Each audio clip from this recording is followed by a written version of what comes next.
Hello guys, in today's video I'm going to show you how you can add any NFC card to your Apple Wallet.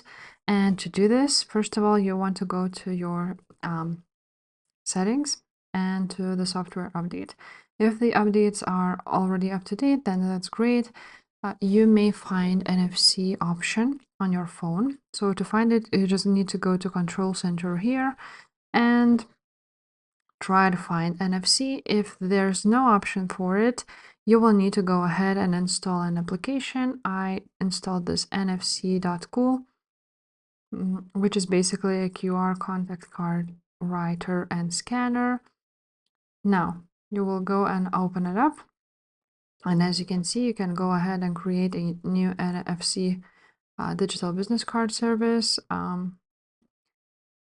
Or also you can go ahead and just read NFC tag. So you just click on it and basically it is ready to scan. If your NFC tag is steady and long enough, then it will scan your NFC card. And also this is basically just like an Apple Wallet.